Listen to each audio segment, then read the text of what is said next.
Good morning and welcome to another short devotional for Black Rock Baptist Church.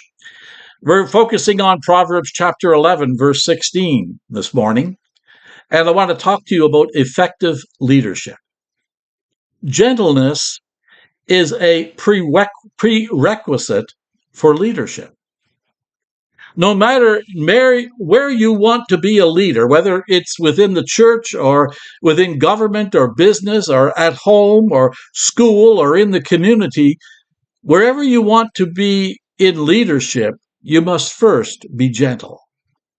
The Message paraphrase says of Proverbs verse 11, or chapter 11, verse 16, the Message says, "A woman of gentle grace gets respect." And that's true of men as well. Gentleness leads to respect, and no one can truly lead without being respected.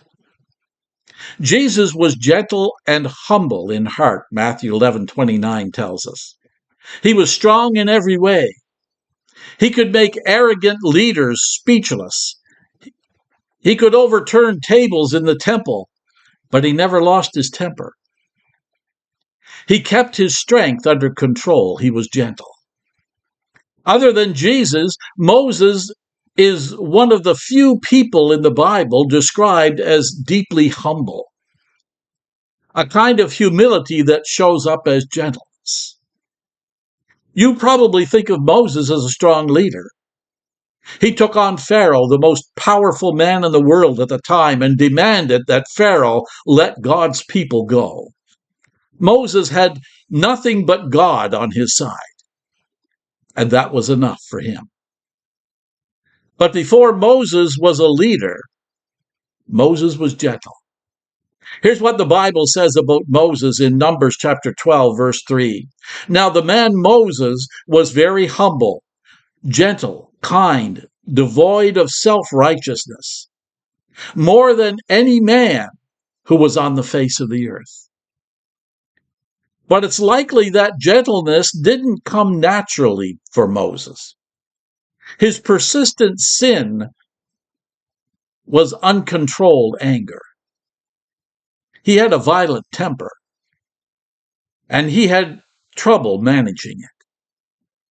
One time Moses was so angry that he killed an Egyptian. Another time, when Moses came down from the mountain after receiving the 10 Commandments, he found the Hebrew people worshiping an idol, and he was so angry that he threw down the 10 Commandments, the stone, and broke them.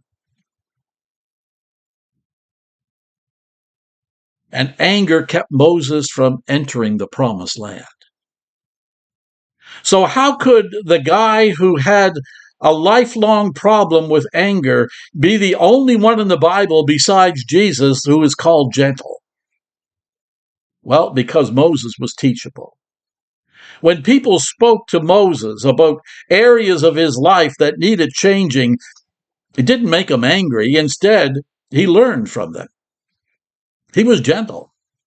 And that gentleness earned him respect. And that respect made him a leader. Maybe you struggle with anger like Moses. Or maybe you're too submissive or too impatient. Whatever you struggle with in life, choose to have a gentle, teachable spirit. You'll find that your gentleness earns you respect, the respect of the people around you. God bless. Have a wonderful day, and until we meet again, let's continue to exchange prayers daily.